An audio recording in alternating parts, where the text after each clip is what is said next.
So today, we're going to tell the story of one man's life, a life that unfolded across an absolutely incredible era of change.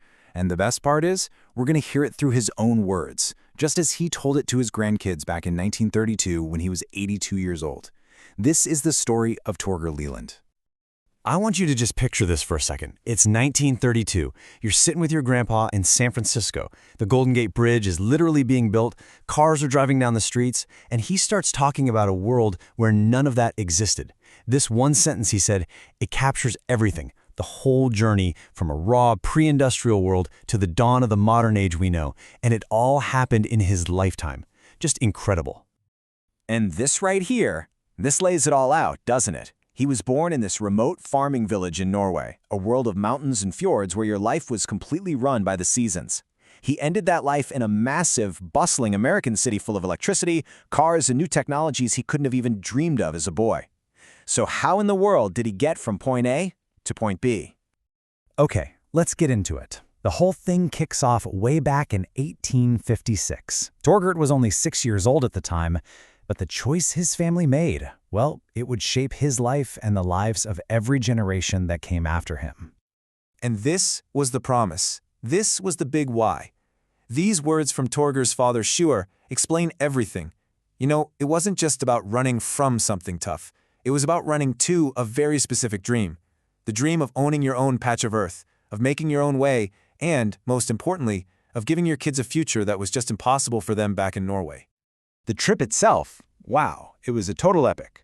It all started on a sailing ship called the Hebe for a 3-week journey across the Atlantic. But landing in Quebec, that wasn't even close to the end. From there, they traveled by steamboat, then a canal boat, and then, get this, the final leg of the journey was on something that just blew their minds, a railroad train. Torger never forgot the noise, the smoke, the sheer speed of it. This wild, multi-part journey finally brought them to their new home in Deerfield, Wisconsin. So they made it. But now what? How do you build a life from scratch? The dream was one thing, but the reality of the American frontier was something else entirely. It was going to demand every single thing they had.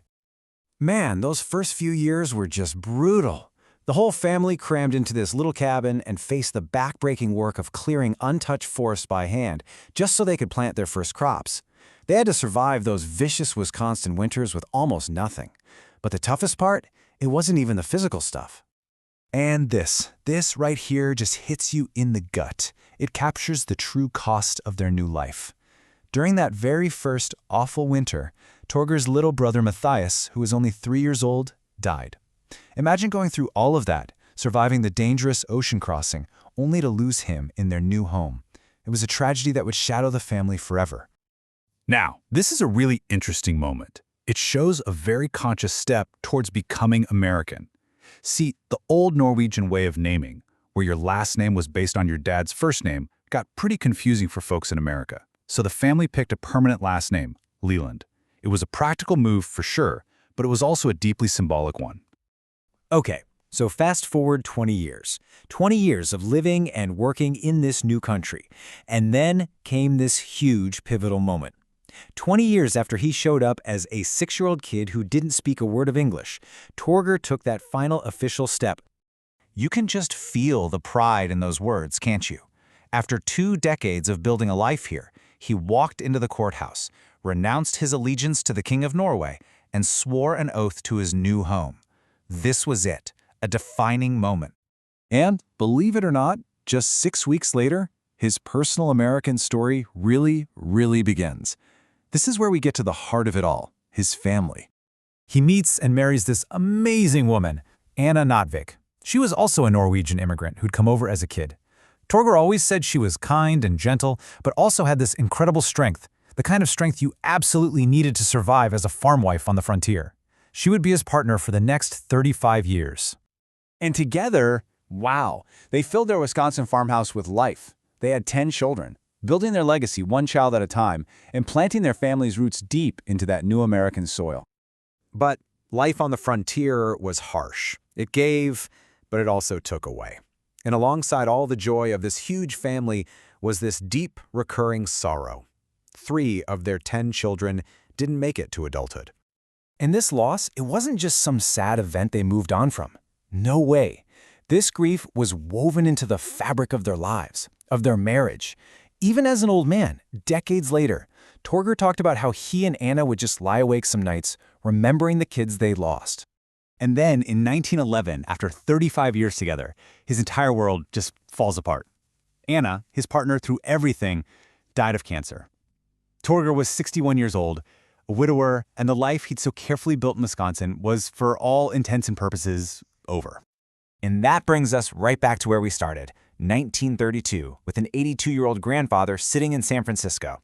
You see, after Anna died, he followed his grown kids out west, and in his final years, he shared the wisdom he'd gained from his long, incredible life. These were the big lessons he wanted his grandkids to remember. He told them, never forget where you came from. We started with absolutely nothing. He said, life is hard, but we got through it. We built something. And he always reminded them, work hard, and most of all, take care of each other. Family is everything. I mean, it's a pretty simple but powerful guide to life, right? Forged through decades of pure grit. This was his final request.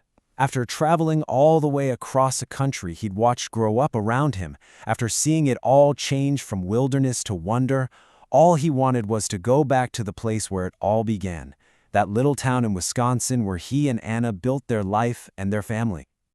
And a year later, that's exactly what happened. Torger Leland died just before his 83rd birthday, and they laid him to rest right next to his wife, bringing his incredible American journey full circle. You know, Torger's story really makes you think. It all started with a dream his father had for a better future. And it reminds us that our own lives, well, they're stories that we're writing every single day. What we go through, what we build, what we value, that all becomes the legacy we pass on.